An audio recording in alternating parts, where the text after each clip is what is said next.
ابو کے اگر ہماری شہادت اللہ دے دے ہمیں. اس ٹائم پہ بارڈر پہ جنگ لڑ رہے تھے، تو ان کا کیا کہنا ہے کہ کیا جذبہ تھا اس ٹائم پہ جب شہادت؟ اس کا یہ سب تجربہ تھا. اس نے بولا کہ نعرے تکبیر کر کے وہ پھیر دیتا رہا، اللہ اکبر بولتا تھا تو پھیر نکال دیتا تھا. السلام علیکم. پبلک میڈیا ٹی وی کے ساتھ میں ہوں آپ کا میزبان ملک نعیم. جب جنگیں ہوتی ہیں تو بارڈر پہ لڑا جاتا ہے، دشمن کا مقابلہ کیا جاتا ہے، تو جو عوام ہوتی ہے اس کے تحفظ کے لیے جو آرمی بارڈروں پہ کھڑی ہوتی ہے وہ اپنی جان کا نذرانہ پیش کرتی ہے.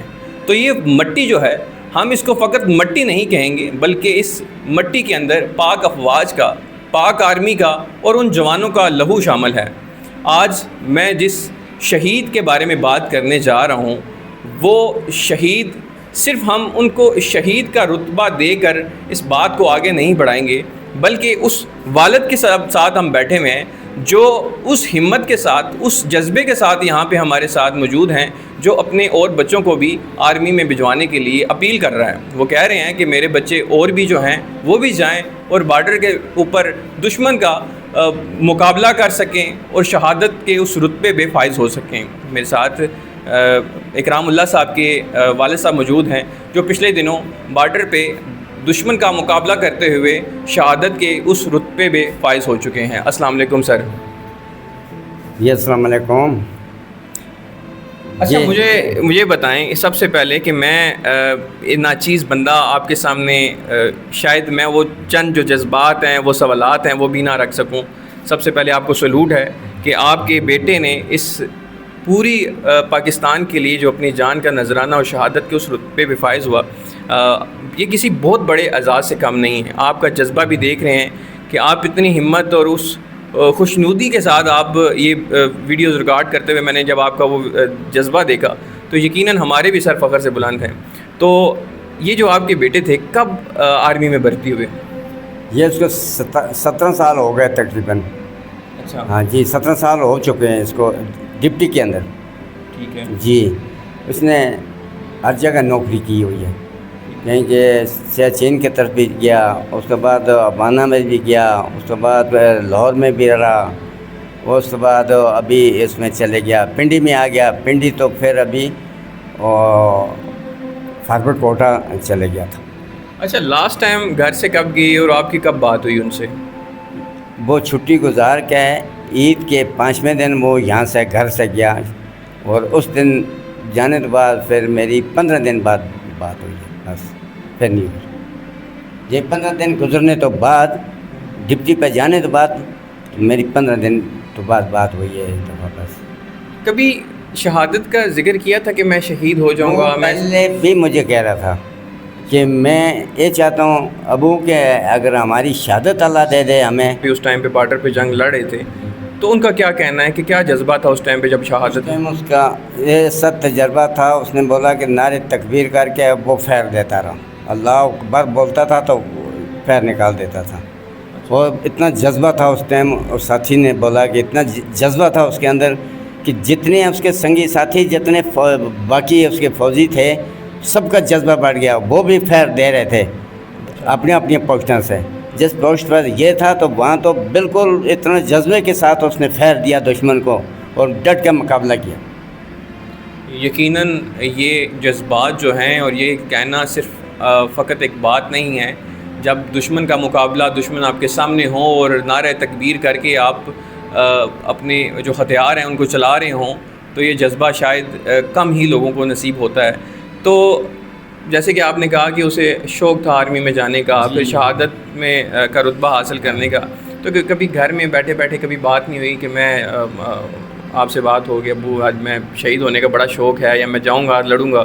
اگر پہلے بات ہوتی رہتی تھی، مگر جب ادھر سے گیا چھٹی گزار کے اپنی یونٹ کے اندر گیا تو اس ٹائم تو کوئی ایسی بات نہیں ہوئی تھی. ہاں مجھے بولا کہ ابھی ہماری چھٹی پوری ہو گئی، ہم آج جا رہے ہیں اپنی ڈپٹی کے اوپر. تو وہ چلے گئے. پھر اس جانے کے بعد 15 دن بعد میری فون پہ بات ہوئی. میں بولا کہ آپ پہنچ کے، بولا خیریت سے پہنچ کے میں اپنی یونٹ کے اندر ہوں. تو آپ نے کبھی نہیں کہا تھا کہ نہیں رہنے دو، نہ بارڈر پہ جنگ ہے نہ جاؤ؟ کبھی گھر میں ہوتا ہے نا والدہ کا، والد کا، یا بچوں کا. یہ ہمارا کہنا وہ نہیں مانتا تھا تو نہیں ہم کہہ سکتے تھے ہم کو خود معلوم ہے کہ شہید بہت اعلیٰ درجہ ہے اس کا، شہید کا، اور وہ اپنے طرف سے کہہ دیتا تھا کہ میں شہید ہو جاؤں تو میرے کو بہت بڑی شوق ہے۔ جی ہاں، تو ہمارے کہنے تو پہلے ہی اس کا اپنا ارادہ بھی تھا کہ دشمن سے مقابلہ کرنا ہے اور دشمن سے لڑتے ہمیں شہید ہونے کا بہت بڑی شوق ہے۔ خود اب کہتا تھا، ہمارے کہنے کو تو چھوڑو، ہمارے کہنا کیا ہے، ہم بھی کہتے تھے کہ ہمارا بیٹا گیا ہے تو اللہ کرے یہ شہادت پاوے، ہم اپنے دل سے بھی کہتے تھے۔ ریٹائرمنٹ سے کتنا ابھی عرصہ رہ گیا تھا ریٹائرمنٹ کے لیے؟ 1 سال تقریباً، یا گھٹ بات 1.5 سال۔ اچھا مجھے بتائیں، جب یہ واقعہ ہوا تو آپ کو کس طریقے سے اطلاع ملی اور وہاں پہ آپ کیسے پہنچے؟ یہ تقریباً جب ان کے ساتھ جو واقعہ ہوا 9:15 سے ہوا تھا، لیکن 10 بجے مجھے ان کے کولیگس تھے، وہاں سے ان کی مجھے کال آئی، انہوں نے بتایا کہ آپ کے بھائی کے ساتھ تھوڑا سا میرے سے ایڈونچر ہو چکا ہے، ان کی ٹانگ میں گولی لگ گئی ہے، تو وہ اتنے سیریس نہیں ہیں لیکن ٹھیک ہے، لیکن آپ کو اطلاع انہوں نے مجھے دکھا کہ میں نے آپ کو انفارم کی ہے۔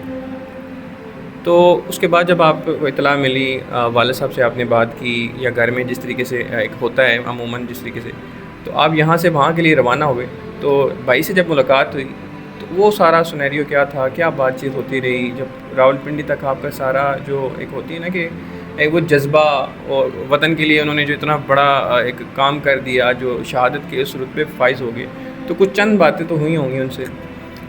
مجھے جب پتہ چلا تھا تو اس کے بعد میں ان سے رابطے میں تھا، تو لیکن کیونکہ وہاں پہ حالات خراب تھے اس لیے اس کو وہاں سے لے کر نہیں آئے تھے، وہاں پر انہوں نے اسٹے کیا ہوا تھا، اور پھر انہوں نے مجھے 4 بجے رابطہ کیا کہ ہم وہاں سے راولکوٹ سے کی طرف وہاں سے نکلیں، تو وہ تقریباً جب 4 بجے وہاں سے نکلے تو 5 بجے راولپنڈی سے میں بھی ان کے پاس یہاں سے روانہ ہو گیا ان کی طرف، تو تقریباً وہ 10 بجے رات کو پہنچے تھے، میں 10:30 بجے ان کے پاس پہنچ چکا تھا، لیکن جب بائک کے پاس پہنچا تو اس کے حوصلے بلند تھے، تو جو اب میں نے اس سے ملاقات کی اس نے مجھے جو پہچان لیا تھا، اس ٹائم ہوش میں تھے وہ، اور مجھے کہنے لگے کہ بس آپ آ گئے تو اللہ کا شکر ہے، باقی بھی ٹھیک ٹھاک ہوں۔ میں نے اس سے پوچھا تھا کہ کیا ہوا، تو کہہ رہا تھا کہ بس اللہ کا شکر ہے، میں نے وطن کی خاطر اپنی دونوں ٹانگیں جو ہیں وہ قربان کر دی ہیں۔ یقیناً دونوں ٹانگیں جسم سے جدا ہوئی ہوں، بازو بھی ایک نہ ہو، اور تب بھی نعرہ تکبیر کے نعرے بلند کرتا ہوا آپ کا بھائی، اور آپ سے جب وہ باتیں کر رہا ہو کہ آپ آ گئے ہیں، میں نے اپنے وطن کے لیے اپنی یہ نذرانہ پیش کر دیا ہے، اور خاص طور پہ اس ویڈیو کو زیادہ سے زیادہ شیئر کریں تاکہ دشمن کے منہ پہ تماچا لگے کہ ہمارے ملک میں جس طریقے سے پچھلے دنوں انہوں نے پروپیگنڈا کرنے کی کوشش کی، اور ان کے جو مودی میڈیا ہے وہ یہ سمجھ رہا تھا کہ ان کے جو جذبے ہیں وہ شاید ہم ان کو ڈاؤن کر سکیں، لیکن نہیں، یہ اس بھائی ہیں، ابھی والد صاحب سے بھی ان کی آپ ملاقات کروا سکے تو ان کا جو سر ہے فخر سے پورے پاکستان کا بھی بلند کیا، اور خود بھی یہ چاہتے ہیں کہ یہ جو شہید ہے آنے والی نسلیں بھی یاد رکھیں کہ پاکستان کے لیے انہوں نے اپنا لہو شامل کیا اس مٹی میں۔ ویڈیو اچھی لگے چینل کو لائک شیئر سبسکرائب ضرور کیجیے گا۔ اسی کے ساتھ آپ کا میزبان ملک نعیم آپ سے اجازت چاہتے ہیں، ملتے ہیں نیکسٹ ویڈیو میں، اللہ حافظ۔